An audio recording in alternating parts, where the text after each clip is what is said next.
Hello दोस्तों, आप सभी का फिर से स्वागत है। आज हम एक और सच्ची घटना के बारे में बात करेंगे। यह इंसिडेंट ईयर 1993 का है, जब मेरे दादाजी एक गवर्नमेंट टीचर थे। तब गांव इतना डेवलप नहीं हुआ करते थे। दादाजी सुबह 4 बजे अपनी बाइसिकल पर स्कूल जाया करते थे, क्योंकि उनकी स्कूल गांव से 35 किलोमीटर दूर थी। और जब शाम को वे लौटते तो आते आते उन्हें 9 से 10 बज जाया करते थे।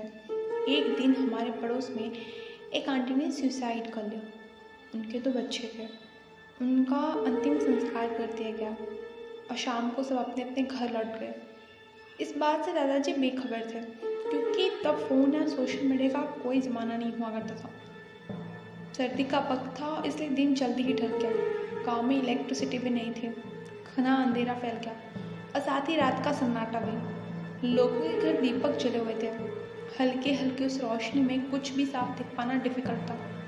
दादाजी जब घर लौटे तो लगभग रात हो चुकी थी।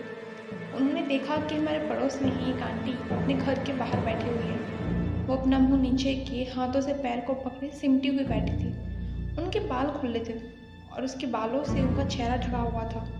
दादाजी बोले कि यहाँ बाहर क्यों बैठी हो और तुम कौन हो? अंधेरे में कुछ भी साफ नजर नहीं आ रहा था, लेकिन उस औरत ने कोई जवाब नहीं दिया। दादाजी ने फिर पूछा, बीच रास्ते में क्यों बैठी हो? हटो यहाँ से, घर के अंदर जाओ। तुम्हारी तबीयत तो ठीक है ना?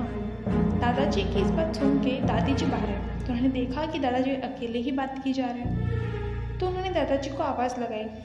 दादाजी उस औरत के पास से होते हुए घर को आए और मेरी दादी से बोले कि ये औरत कौन है और इतनी ठंड में बाहर क्यों बैठी है? दादी जी ने वहाँ देखा तो वहाँ उन्हें कोई नहीं दिखा। उन्होंने कहा कि आपका भ्रम है, वहाँ कोई नहीं है और उस घर की बहू ने आज ही आत्महत्या की है। दादाजी ने मुड़ के देखा तो वो औरत उनकी तरफ देख के हंस रही थी और वो बहुत ही डरावनी लग रही थी। फिर वो घर के अंदर चले गए। लोग कहते हैं कि वह औरत आज भी कुछ लोगों को उनके घर के बाहर दिखाई देती है।